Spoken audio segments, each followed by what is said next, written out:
Eder, Mech, Pallister. Sono state ritrovate un'entomofauna molto probabilmente ascrivibile a formicidi, a formiche, in particolar modo nei sacchi.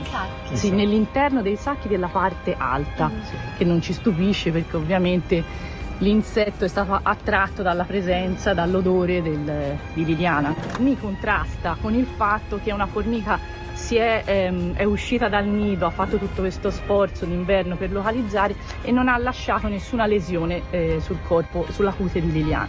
Questa è una cosa alla quale vogliamo dare una risposta, diciamo. Vogliamo dare una risposta, allora proviamo a dare noi una risposta credibile, logica, sensata.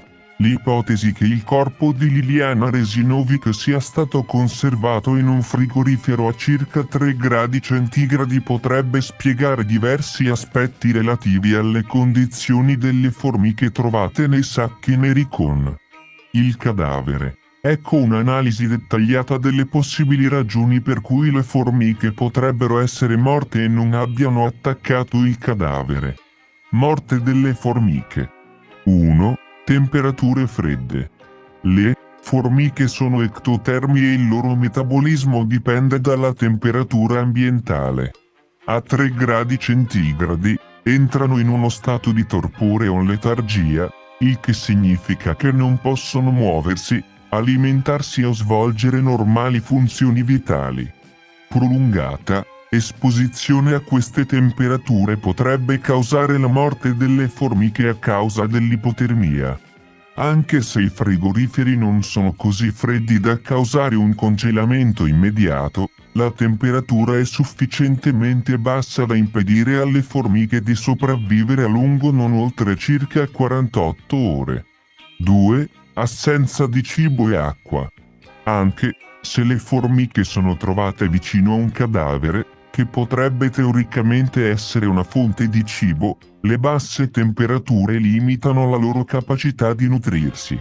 L'assenza di acqua e nutrienti adeguati per un periodo prolungato contribuirà ulteriormente alla loro morte. Mancato attacco al cadavere.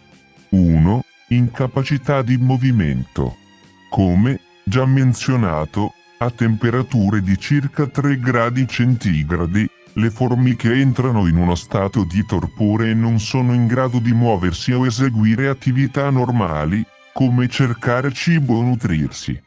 Questo stato di torpore le renderebbe incapaci di attaccare il cadavere, anche se fosse una potenziale fonte di nutrimento. 2. Condizioni del cadavere. Se il cadavere è stato conservato in un frigorifero, la decomposizione del corpo sarebbe rallentata. Le formiche sono attratte dai cadaveri in decomposizione a causa degli odori prodotti dai processi di decomposizione. Tuttavia, a temperature basse, questi processi sono significativamente rallentati. La mancanza di odori forti di decomposizione potrebbe rendere il cadavere meno attraente per le formiche, anche se fossero in grado di muoversi. Altri fattori potenziali. 1. Tempo di esposizione. Se le formiche sono state esposte al cadavere solo per un breve periodo prima di essere poste nel frigorifero, potrebbero non aver avuto il tempo di iniziare a nutrirsi del corpo. 2. Condizioni dell'ambiente.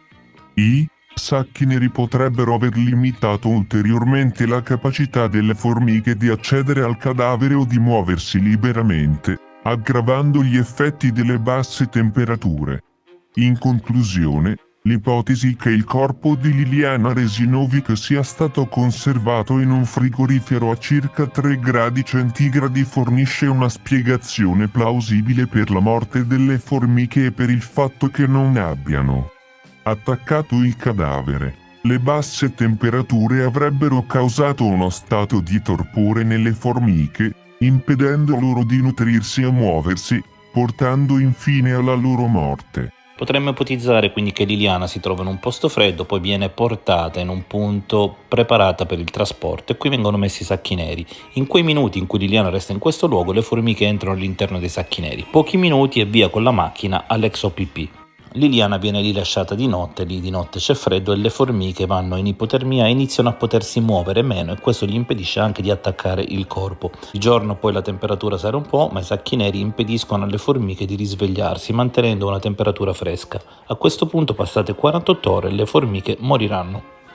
La sera del 30 dicembre, Sebastiano intorno alle 21:20 riceve una chiamata di Pier Giorgio, chiamata che durerà circa 2 minuti. 8 minuti dopo Sebastiano chiama Gabriella cercando una corda. Gabriella e Salvo non hanno una corda, a questo punto Sebastiano partirà e quando si trova all'altezza di Patriciano chiamerà l'amico Arturo, circa 15-14 minuti dopo. Le celle confermeranno anche che a una certa ora Pier Giorgio e Sebastiano si troveranno insieme nel vallone.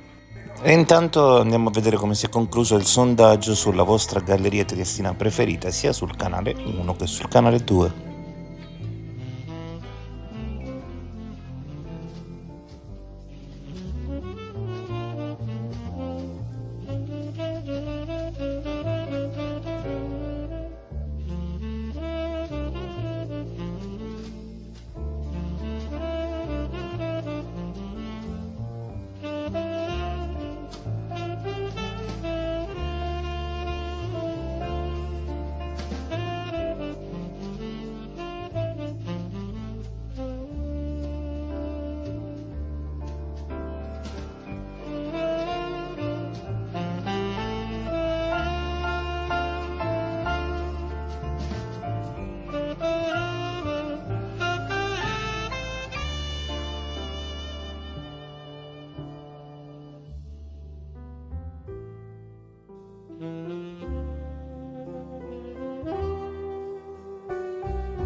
Ehi, non dimenticare di iscriverti a questo canale.